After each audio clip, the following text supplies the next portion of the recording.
Good morning, true crime friends. Here we are, back again. Listen, I was foolish enough to think that I would not have anything to talk about this morning. But oh, no. There is a lot going on. First things first, like the video, subscribe to the channel. You know you got to do that on every video. Like every video. Subscribe to the channel if you have not already. Many thanks to our zillions of subscribers. Okay, are like a couple. I think we're up to 4,000 now, which is amazing. Not that long ago, this channel had like 100 subscribers. So I'm eternally grateful to those of you who have subscribed, and especially grateful to our true crime BFFs who have become members of this channel. And to celebrate membership and friendship and all things tea and gossip, we are having a members only Zoom high tea, honey. Child, the pinkies will be out. We are doing a Zoom hangout. I expect that, look, I'm setting my expectations right now. I want you to wear what you would wear to high tea. Do you have a hat? Wear a hat. Do you have gloves? Get yourself a beautiful teacup and put your pinkies down. Now listen, what you have in that teacup is your business, not mine. You got a little brown liquor in that teacup? I'm not going to ask no questions. I will have probably Crystal Light because that's what I drink more of anything, but it is still a tea. I might even have some tea sandwiches. Details about the members only high tea will be dropped to members, only the members, those at the professional gossip level and above. That tea is taking place this Friday. Today is Wednesday the 8th. See, I got a calendar back there. The 8th. So this Friday, November 10th, 2023 at 7:30 p.m. Eastern Time. All the details will be available to those at the professional gossip level and above. Look. Let's get to true crime though. First, we need to talk about Adelson. Charlie Adelson was convicted, right? And we were all excited. We were like, yay, Charlie's going to jail. Praise everything. So we're all excited. And while we're basking in the glow of Chuck having to deal with the Latin King, them Latin Kings over there in the jail, then comes word.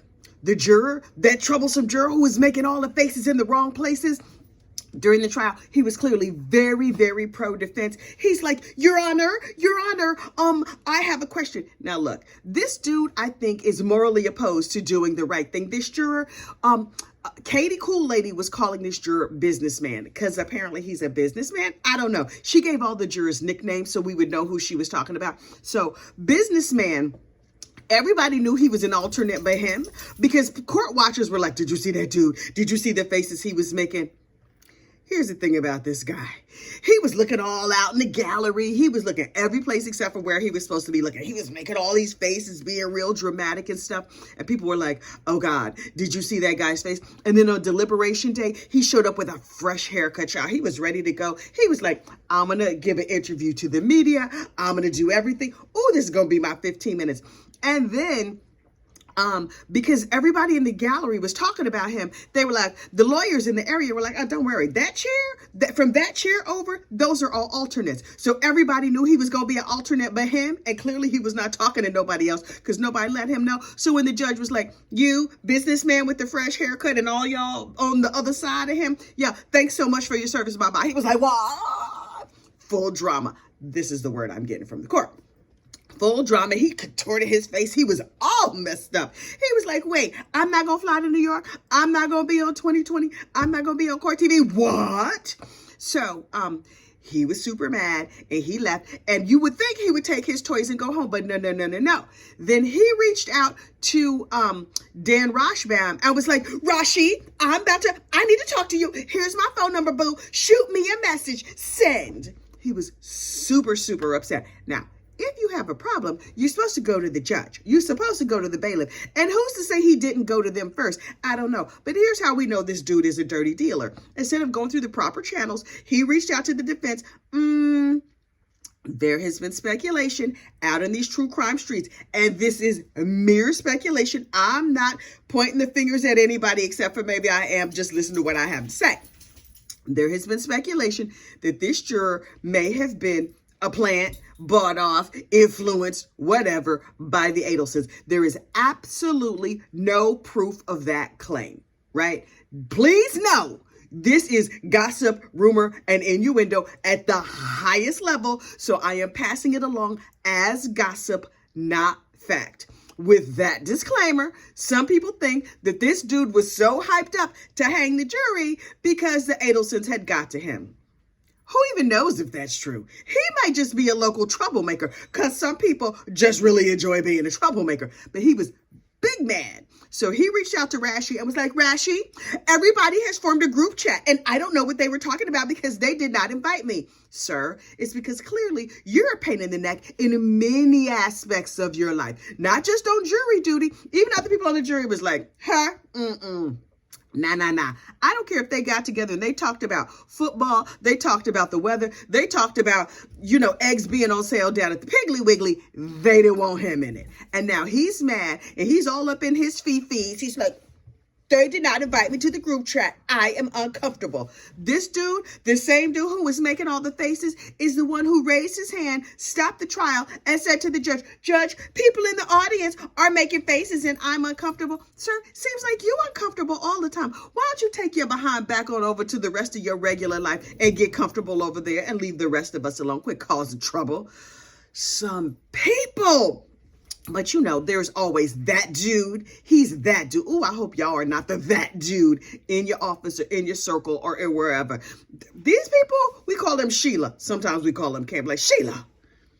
Sheila always doing something at the office. Everybody's having a good time. Everybody's enjoying the meeting. Everybody's just eating the snacks and relaxing. And Sheila's like, I don't understand why this coffee is not hot enough. Is there a gluten-free option? I'm not gluten-free, but what if people are? Sheila. Everybody got a Sheila. This juror, he's a Sheila, in my opinion. And always wants some retribution. I cannot with this dude. Speculation is that his foolishness will be summarily dismissed and we can get on with our regular lives. In other jury news, Murdaugh. Now listen, a lot of y'all found me during Murdaugh. And roll your mind back to the Alex Murdaugh trial, and Alex is convicted, sitting over there in the prison with his sociopath friends, making himself very, very comfortable. He got a long time to be comfortable the rest of his life. At least he didn't run afoul of the Latin Kings, because that Charlie Adelson, them Latin Kings gonna let him know what's what. But Alex Murdaugh is a regular sociopath, not a sociopath who was stupid enough to offend a global or a world, a US-wide, nationwide gang organization. Alex Murdaugh was like, You know what I think happened? For years, I have been influencing juries using the court clerk, and I suspect that this court clerk did something improper because I know how to make court clerks do things improper. So I'm going to project my crazy onto Miss Becky, and I'm going to say she did something bad. So now Miss Becky has come out with her official statement, and she is using none other than that beautiful Justin Bamberg. Justin Bamberg, boo-boo, you watching this? Baby, it's time to cut your hair. Not all of it go, but it's a lot. You giving soul glow at this point. Let your soul glow. Anyway, from what was that movie? Y'all know the movie, The Soul Glow, when the people get up and it's like it's still a grease spot. Boom, boom. Little trim. Anyway, Justin, him and his hair and his videos of him being a manly man out there in the Carolinas crack me up. I'm just like, okay. Justin Bamberg, my dude, you have become a cartoon of your very own self. I'm living for it. But you with your guns and your dogs and your whatever else. But Attorney Soul Glow is representing Miss Becky, right? Coming to America. That's the movie where Soul Glow is. And I knew it would come to me. So Attorney Soul Glow is representing Miss Becky. And so they have interviewed some jurors and they have talked to everybody. And Miss Becky is like, okay, here's my statement. I categorically deny all them lies and shenanigans that Mr. Murdaugh and his friends was talking about. I did not influence the jurors. I did not talk to the jurors. I did not go in the bathroom with nobody. I did not do anything improper. And then they interviewed several of the jurors, and the jurors have made statements, including, listen, when Alex came out with his statement, the egg juror came forward and was like, people was talking. Come to find out, she was talking. She's the one who told the jurors, oh, I heard we going to Moselle. And they was like, have to shut up. We're not supposed to talk about this. She's like, I'm just saying. My friend told me we going to Moselle. Everybody was like, okay, this heifer. And so now she, in another case of projection, is saying all those jurors were saying things to me. Ma'am, maybe it was all the people you was talking to out in the streets in Hampton County that was saying things to you, and you were just misremembering it. According to the other jurors, they was like, we talked about the weather. We talked about our kids. It was always a million things to talk about, having nothing to do with this trial. And so we don't know what that crazy behind egg juror was talking about. Apparently, one of the people that spoke to Dick and Jim, and then the paralegal wrote down what she said and turned that in. Now, that juror has come forward and said, that heifer lied. The heifer has lied. And so what she said, I said, is not what I said. And here's what I actually said. The misquoted juror has gone on record and signed her own statement. It's not a hearsay. It's not, this is what I heard, what I thought, whatever. She's like, this is actually what I said. Those things Dick and Jim said I ain't say that. What I said was, everything was fine. Yes, I did speak privately with Miss Becky. You know what I spoke to her about? The fact that I got bad knees and I'm not sure I could do all these stairs. And is it a way for me to get around these stairs? Because my knees be hurting. And child, I know about that knee hurting life.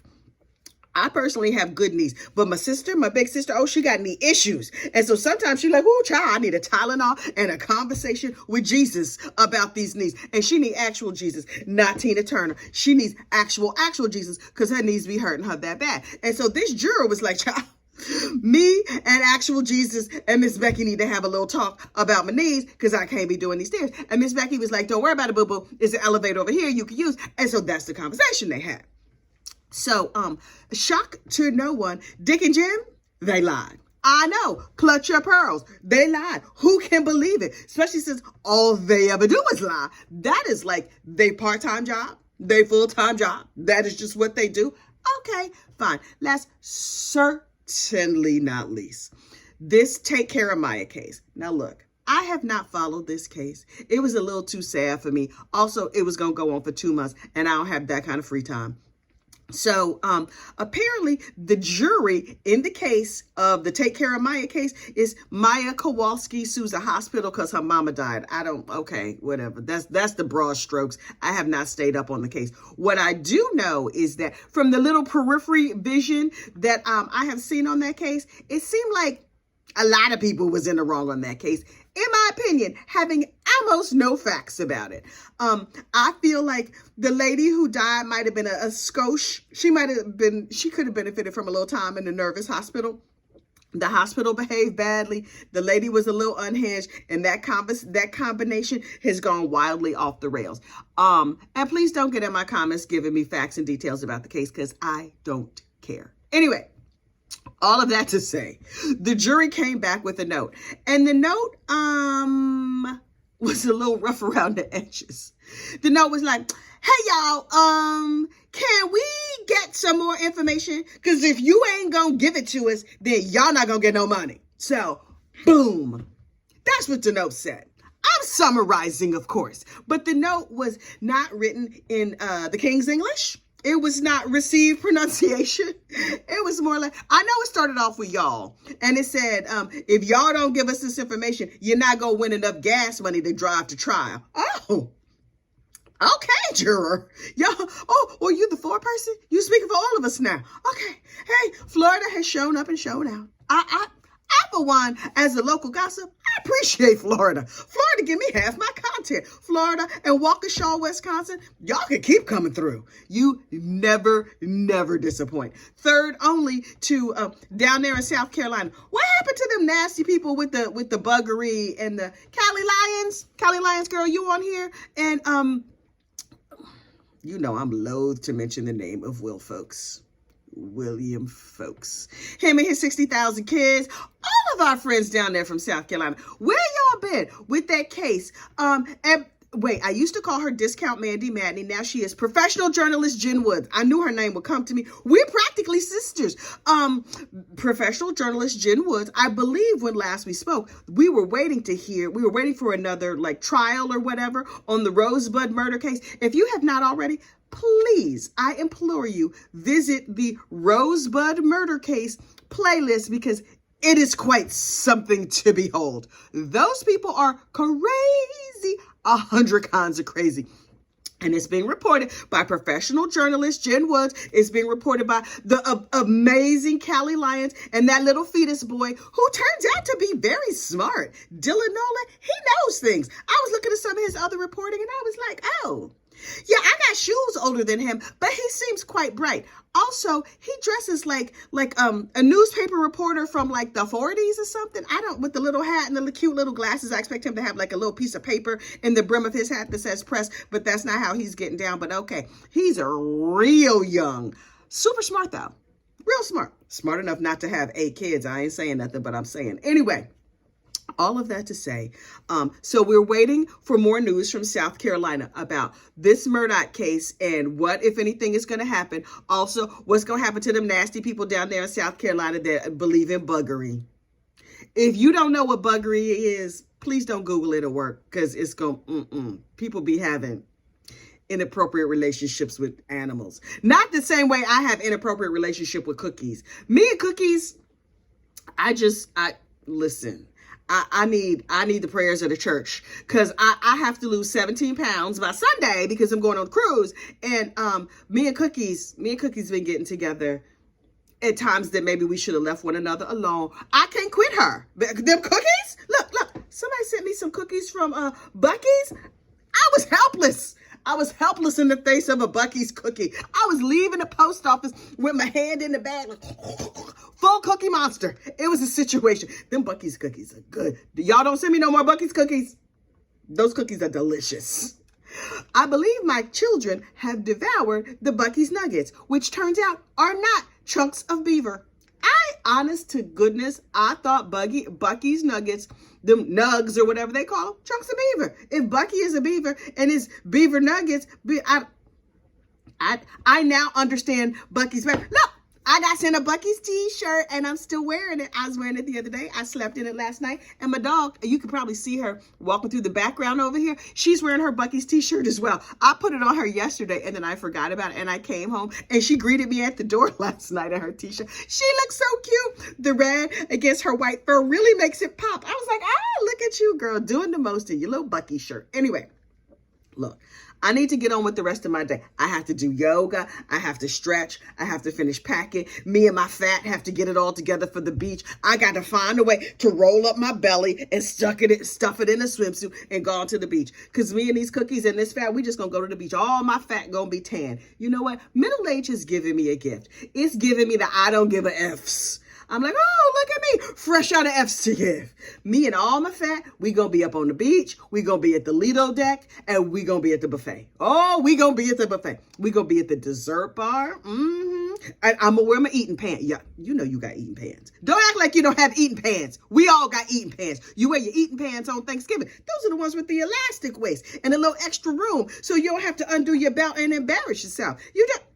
You just wear your eating pants and a real blousey top. So when you blow up the bloat from all that salt and the ham and everything else, you'd be like, oh, no, I'm good. I'm perfectly comfortable because I'm wearing my eating pants.